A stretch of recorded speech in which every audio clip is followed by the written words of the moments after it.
Terrible, se busca a los tripulantes de esta camioneta, se busca la camioneta también que embistió al vehículo compacto en el que viajaba esta familia. La mujer y su esposo se bajaron del auto buscando que la camioneta no se diera la fuga y, como usted lo vio, fueron atropellados. La mujer está hospitalizada debido a una fractura en la clavícula y un hematoma en el cráneo y se busca, la Fiscalía de la Ciudad de México le está buscando, y si usted sabe algo, pues comuníquese con ellos.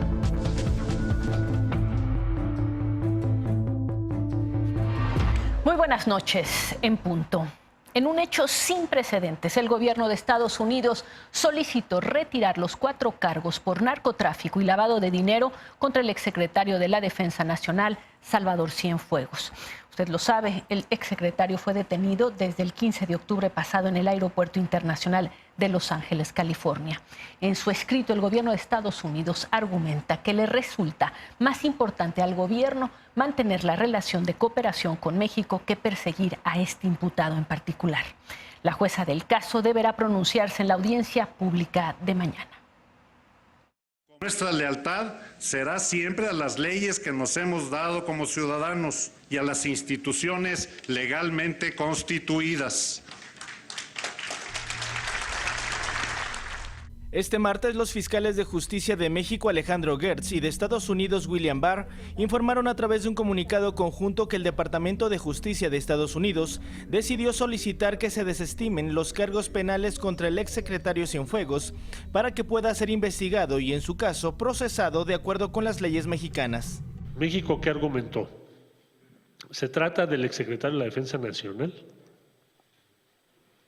Se le imputan delitos cometidos en México.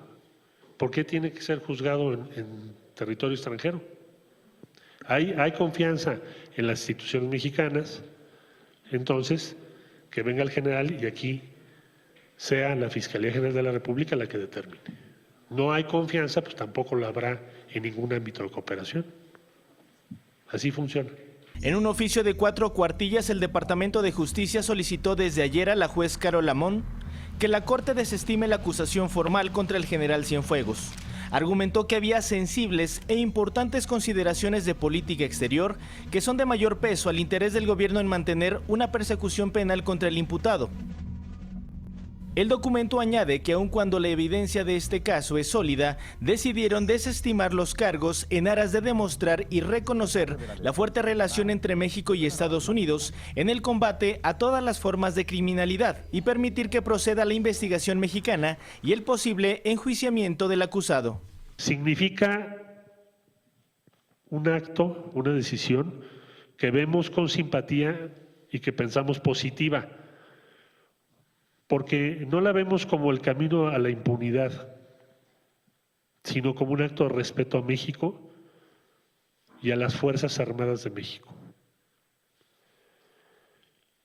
Y significa que las bases que existen de cooperación en materia de seguridad habrán de mantenerse, porque solo pueden existir si hay respeto a la soberanía de México. El canciller Marcelo Ebrard informó que desde la detención del general Cienfuegos el pasado 15 de octubre hasta la fecha ha conversado con el fiscal estadounidense William Barr, con el embajador en México Christopher Landau, y se emitió una nota diplomática en la que México expresó su sorpresa, descontento y profundo extrañamiento por no haberles compartido información. El general secretario de la Defensa Nacional indicó que el pasado 11 de noviembre México recibió evidencia certificada del caso y la Fiscalía General de la República abrió su propia investigación. Por ahora solo falta que la juez de Distrito Este de Nueva York, Carol Lamont, se pronuncie sobre este caso en la audiencia pública programada para este miércoles a las 10 de la mañana.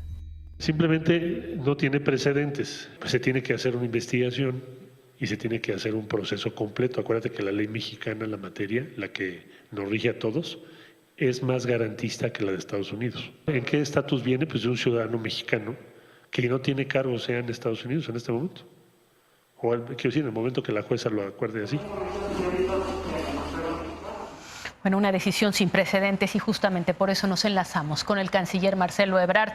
Canciller, gracias por darnos esta entrevista y sobre todo preguntarle ¿qué tanto influyó la relación entre el presidente de los Estados Unidos, Donald Trump, y el presidente de México, Andrés Manuel López Obrador, en esta decisión? Muy buenas noches, gracias a ti por la oportunidad que me das. de comunicarme con tu auditorio. Bueno, influye mucho una buena relación que existe entre ambos presidentes y entre ambos países. El argumento que dimos es el general Cienfuegos se le imputan delitos en México y por el otro lado el gobierno de México no fue enterado ni de que había una investigación en curso, ni tampoco de que iba o podía ser aprendido en territorio de los Estados Unidos. Entonces, en países que tienen una muy buena relación, consideramos que en materia de seguridad somos aliados, estamos en un frente común, hay por parte de México mucha disposición y la ha habido para cooperar, pues no es compatible el que se haya dado esta forma de proceder con que seamos aliados basados en el respeto mutuo en nuestra relación. Sí, pero canciller, también se le acusa de haber conspirado, dicen ellos, para meter drogas a los Estados Unidos. Eso es un delito, obviamente, allá. Pero preguntarle, lo que dice el documento que presentan las autoridades frente a la jueza es que ellos anteponen la relación de México, la relación de ellos con México y sobre todo el interés en colaborar, en que se continúe con esta colaboración. ¿Cómo le hizo México saber a Estados Unidos que de no proceder de esta manera se suspendía totalmente la colaboración? ¿Se suspendió en los hechos? Es decir, del día que detuvieron al exsecretario de la Defensa Nacional a la fecha, ¿hubo cosas que ellos pidieron o que intentaron restablecer esta comunicación y México les cerró la puerta? Bueno, México no les ha cerrado la puerta, pero sí les hicimos saber que las bases de cooperación después de esto quedaban muy dañadas. ¿Por qué? Porque la esencia de la cooperación está dada por la confianza, Denis. Entonces, si no va a haber confianza, pues tendríamos que revisar toda la presencia de diferentes tipos de operativos o acciones comunes entre México y Estados Unidos. No puedes tener una relación tan cercana en materia de seguridad si hay en medio un abismo de desconfianza entre ambos países. Entonces, habría que imaginar qué podría suceder si Estados Unidos se detuviese al equivalente secretario de la Defensa de alguno de los países aliados de Estados Unidos. Pensemos de algún país de la Unión Europea o de Japón. ¿Qué ocurriría? Pero, canciller, sin querer minimizar lo que es efectivamente un gran triunfo de la diplomacia mexicana y de la relación México-Estados Unidos en este caso, ¿usted cree que si hubiera elementos muy fuertes, si las pruebas fueran muy fuertes y si el papel del exsecretario de la Defensa Nacional fuera un papel determinante en el crimen organizado en México, hubiera procedido igual el gobierno de los Estados Unidos? Eso no lo sé, habría que ver cuáles son las consideraciones del propio fiscal general de los Estados Unidos, pero lo que me queda claro es que ha sido tornado a México todo el paquete de evidencia que ellos tienen, cosa que México les pidió. Está en manos ya de la Fiscalía General de la República, que ha tenido un papel estelar en todo esto.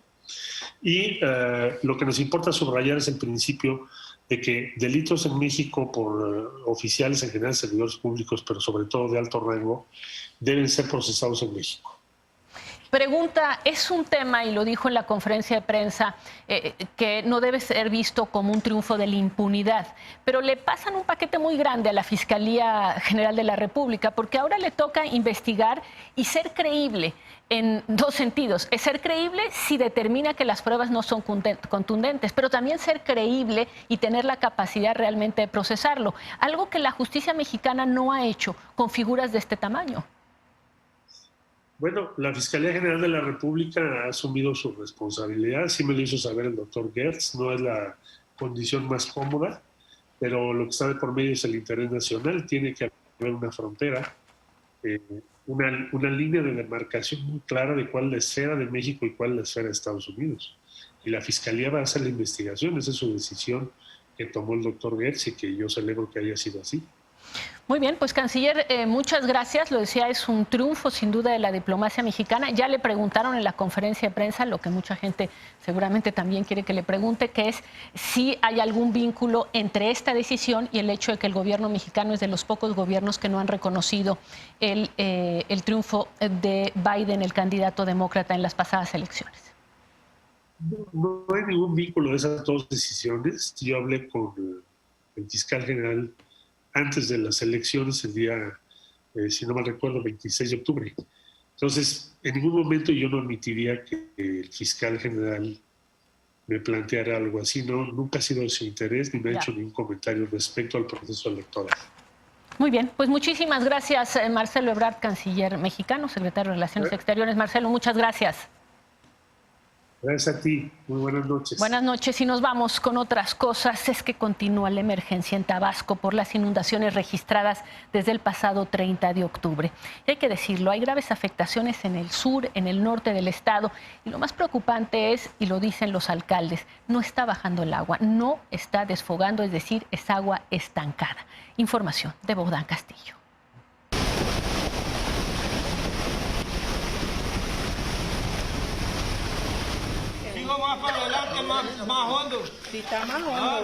La familia Rodríguez tiene 56 años viviendo en la comunidad de Chico Zapote, en el municipio tabasqueño de Nacajuca. Desde hace 20 días, su esposa y sus 3 hijos se han alimentado de las donaciones que le ha hecho la iglesia de la localidad. Aquí se perdieron muebles, se murieron aves ahogadas de traspatio, cerdos, el ganado no tiene que comer, los platanales se acabaron, naranja, mango, cacao, limón, guanábana, nance, coco, de todo. Aquí se acabó todo. Desde hace más de un mes, las comunidades chontales del norte de Tabasco como Pastal, Arroyo, Saloya, Jiménez, Cantemoc y Chico Zapote del municipio de Nacajuca se encuentran bajo el agua. Llegar a estas comunidades rurales, ubicadas a 30 kilómetros de Villahermosa, Tabasco, solo puede hacerse a través de vehículos altos. Los caminos aún se encuentran inundados y con lodo. En la ranchería Cantemoc aseguran que urge una cuadrilla médica. Lo poco que logramos rescatar de lo que nosotros como campesinos trabajamos es lo que hemos venido sobreviviéndonos pues hoy. Ya de lo demás, todo lo perdimos. Estamos en la calle pues, quedamos en la calle.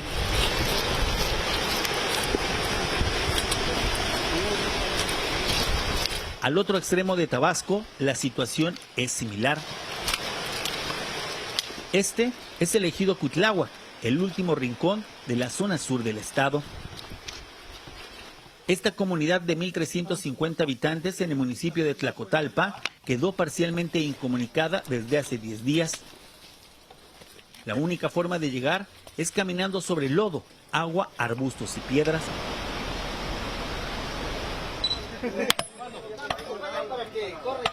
El cerro de la comunidad se desgajó y bloqueó la carretera que los comunica con Oxolotán.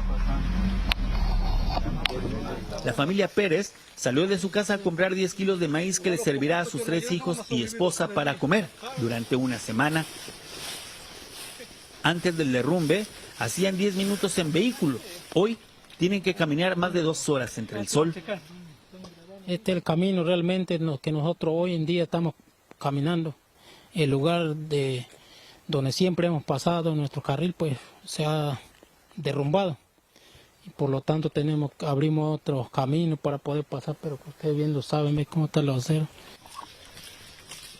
Tenemos que ya ir cambiando ese mecanismo de que se nos cae algo y lo volvemos a levantar. Tenemos que hacer que no se vuelva a reconstruir en los lugares inundables. Pues sí, otra vez esas mismas declaraciones de que esta debe ser la última vez, ojalá lo sea. Y decidimos reconstruir un mapa, cómo ocurrió la inundación, esto a partir de las declaraciones que hizo el presidente de la República el pasado fin de semana.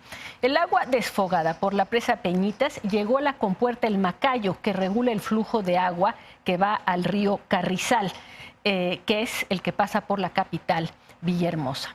El gobierno federal decidió, y esto lo explicó el propio presidente de la República, que se cerraba la entrada del agua al Carrizal justamente para evitar que la capital tabasqueña se inundara completamente y afectara a los 340,000 habitantes que tiene. ¿Y esto qué generó? Pues que el flujo del agua se fuera por el río Samaria, que es el que vemos ahí, hacia los municipios de Jalpa, Nacajuca y Centla, donde en conjunto habitan alrededor de 360,000 pobladores. Así explicó el presidente que tomó la decisión. La madrugada del 7 de noviembre, la presa Peñitas desfogó en promedio, según los datos de la Conagua, 2 millones de litros por segundo de agua. El 80% acabó en esta parte, que es también de donde le hemos estado mostrando pues cómo quedó la situación, las inundaciones, no solamente las partes donde viven, obviamente también de lo que viven en esta zona, pues quedó severamente afectada. Este martes el presidente López Obrador se reunió en Palacio Nacional con los gobernadores de Tabasco, Adán Augusto López, y de Chiapas, Rutilio Escandón. Se habló de los programas de apoyo a la población afectada y de la forma en que van a operar las presas e hidroeléctricas a futuro para evitar que ocurran este tipo de inundaciones. Se dijo que este documento será presentado el próximo 2 de diciembre. Y nos vamos con otros temas. El centro histórico siempre ha sido el escenario de una cruenta batalla por quién tiene derecho a vender en sus calles, a instalarse, a volantear, a todo. Y es que las miles de personas que cada día se dan cita en esta parte de la ciudad, pues vuelven muy lucrativo cualquier actividad comercial en sus calles. Pues esta vez son comerciantes relacionados con las ópticas los que están siendo objeto de violencia por grupos que llevan años en este negocio de vender el espacio de la Ciudad de México. Es un trabajo de Fátima Monterrosa y Jorge Ulloa. Sí, vengo por la calle de Tacuba viendo la situación que ahorita le rompieron el local a mi hijo, que fue Graciela Coronel Barrios con su gente. Viene con una banda de cubanos a extorsionarnos y todo, y ya estamos hartos de la extorsión. El pasado 11 de noviembre, Claudia Morales denunció que un grupo de golpeadores destrozó su negocio por no pagar derecho de piso y responsabilizó de este ataque a Graciela Coronel Barrios, hija de la líder de vendedores ambulantes en la Ciudad de México, Alejandra Barrios Richard. Como mi hijo baja a exhibir sus volantes, le cobran piso. Ahorita mi hijo le debía 8,000 pesos de los volanteros que él tiene, y de hecho hay unos vouchers donde él deposita el dinero y lo están moleste y extorsionando por eso. Esta es la segunda ocasión en menos de 10 días que los agreden. El pasado 1 de noviembre ingresaron a su óptica y la destruyeron. Ahí estuvieron las hijas de la lideresa Alejandra Barrios Richard. Al negocio de mi hijo se metió esta Diana Sánchez Barrios y Graciela con sus delegados y destrozaron el local. Se metieron, golpeó Diana a mi hermana, a mi sobrino lo echó a la patrulla. Y que se lo llevaran. Claudia y su familia se dedican al comercio en el centro histórico de la Ciudad de México. Tras ser ambulantes, desde hace 8 años, ella y sus hijos rentan un pequeño local en la calle de Tacuba número 52, donde tienen una óptica. Venden micas, lentes y armazones. Tienen 5 empleados y pagan renta al propietario del edificio. Estamos a la Plaza de Lentes. Buenas tardes. Mire, cuando guste, yo estoy ubicada en la Plaza de Lentes. Mire, eso quiere decir que... Más de 1,000 personas trabajan como volanteros en las calles del centro histórico. Y la familia Barrios les cobra entre 100 y 200 pesos diarios a los de las ópticas establecidas que reparten volantes en las calles de Tacuba, Motolinía, Madero, Allende, 5 de mayo y 16 de septiembre. Los delegados de la familia Barrios, controlados por Lady Saraí Olvera García, de origen cubano nacionalizada mexicana, advierten a los volanteros que quien no pague no los dejan trabajar. La cubana es brazo derecho de Graciela Coronel Barrios, líder de la Asociación Comercio Alternativo por una Vida Digna. El volantero que se le vea trabajando se va a ir 3 meses de la zona, o sea, regresarían en enero. Se les invita a ustedes, señores, por favor, no los reciban mañana porque no pueden trabajar, por favor. Los volanteros denuncian que los delegados los obligan a llevar clientes a las plazas comerciales, propiedad del Clan Barrios, en Tacuba 46, en Motolinía número 9 y 14, y que si no cumplen con el pago de piso, los golpean. Nos llegan a golpear a los volanteros. Por eso todas las personas les tienen miedo, como los patrones les tienen miedo a su gente de la Alejandra Barrios, por eso ellos no dicen nada, mejor se quedan callados y por no ocasionar problemas, pues es lo que pasa. La familia Barrios también cobra a los comercios establecidos 500 pesos a la semana como cuota de protección. Los pagos son depositados a la cuenta del fideicomiso de la Asociación Civil Comercio Alternativo por una Vida Digna. Hoy es el último viernes de las semanas de pago del mes de octubre. Entonces requiero de todos sus vouchers, por favor. Fueron 4 vouchers de semanas, 1 de fideicomiso y ya requiero su voucher del domingo. Para que no empecemos mañana con que no pueden trabajar sus volanteros. Como yo les friego a ustedes, ustedes estén friegando porque se les levantaron a sus volanteros. Claudia presentó una denuncia ante la Fiscalía Capitalina debido a que integrantes de la familia Barrios fueron hasta su vivienda a amenazarla de muerte.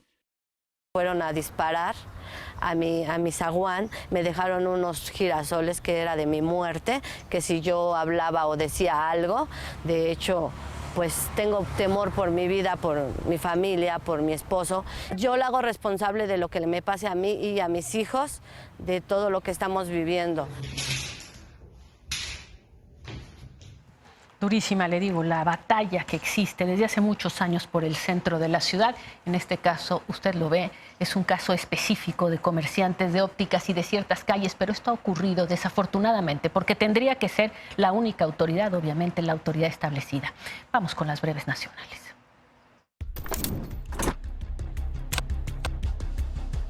En Veracruz hay 2 detenidos por el asesinato de la alcaldesa de Jamapa, Floricel Ríos, ocurrido el miércoles pasado.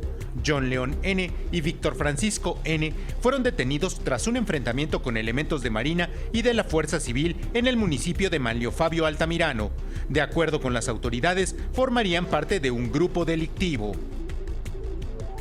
Y antes de ir a una pausa, hoy hace exactamente un año que se detectó el primer caso de COVID-19 en el mundo. 12 meses después hay más de 55 millones de casos de contagios confirmados y 1.300.000 muertos también confirmados a nivel mundial. Un año en que la vida en todo el planeta se ha modificado.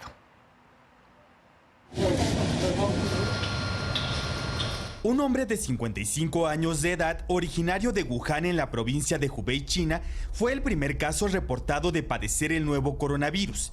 Esto lo dio a conocer el diario South China Morning Post, que tuvo acceso a reportes gubernamentales.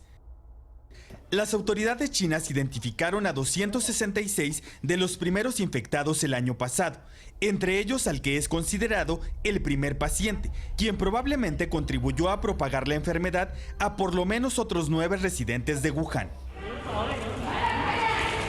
Para el 15 de diciembre se estimaba que en China ya había 27 contagios confirmados. Y en solo 5 días la cifra se duplicó. Para el 20 de diciembre sumaban ya más de 60 casos. El 27 de diciembre, la doctora Chan Yeixien del Hospital Provincial de Medicina Integrada de Hubei alertó que la enfermedad era causada por un nuevo coronavirus y que para entonces lo había observado en al menos 7 pacientes.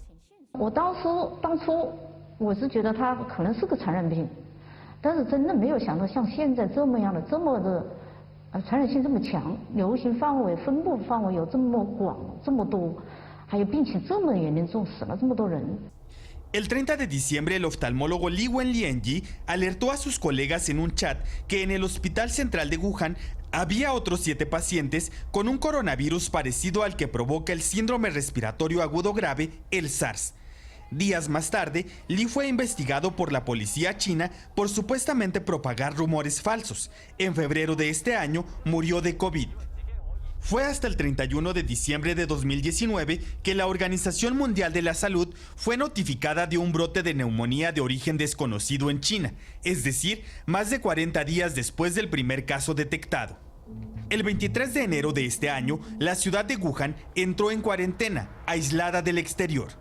20 días más tarde, la OMS declaró que la enfermedad provocada por el virus ya identificado como SARS-CoV-2 sería llamada COVID-19.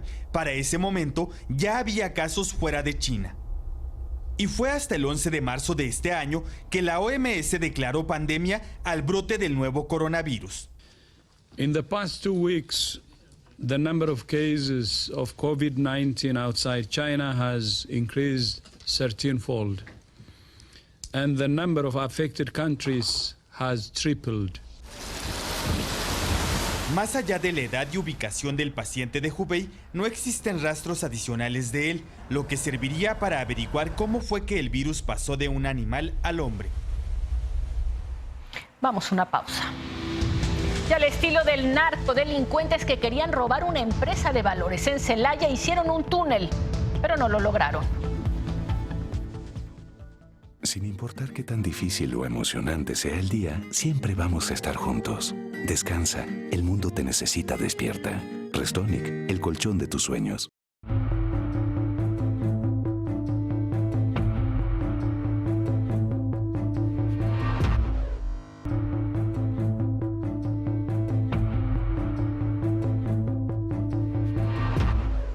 Los delincuentes cavaron durante meses un túnel de más de 100 metros de largo para llegar hasta una bóveda de una empresa de valores en Celaya, Guanajuato, y robarla.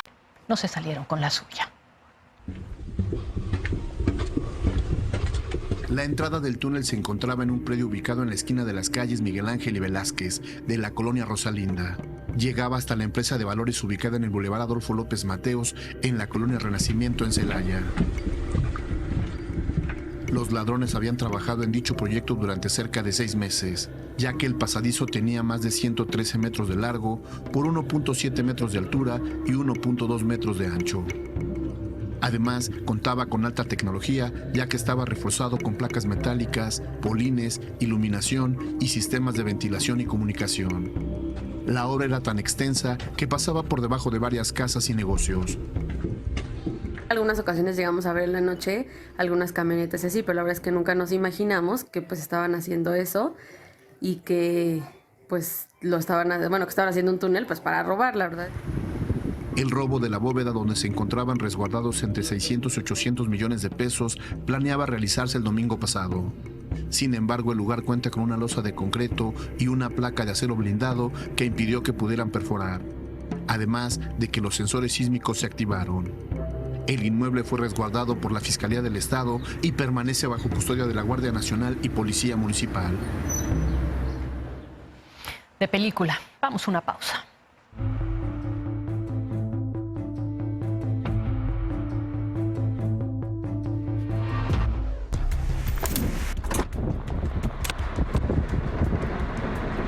La tormenta tropical Iota, con vientos de 80 kilómetros por hora, provoca fuertes lluvias en Honduras después de golpear Nicaragua, donde dejó daños en carreteras y viviendas.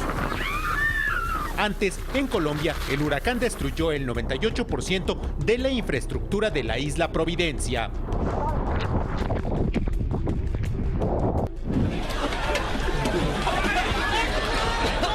En Bangkok, Tailandia, policías lanzaron gases lacrimógenos y cañones de agua contra manifestantes que usaron patos inflables como escudos.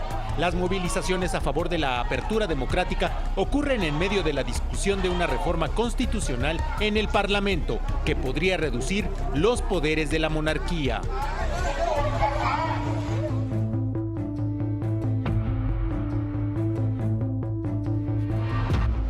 Y ya para despedirnos, una bandada de flamencos, animales que nos gustan mucho, detuvieron su ruta migratoria en el lago Karakol, en el norte de Kazajistán. Estas imágenes de cientos de estas aves fueron captadas por un fotógrafo local. Los flamencos usan este lago como punto de descanso mientras migran al sur de Kazajistán o a Irán cuando el clima se pone frío. El lago está dentro de una reserva natural protegida por el Departamento de Medio Ambiente de ese país.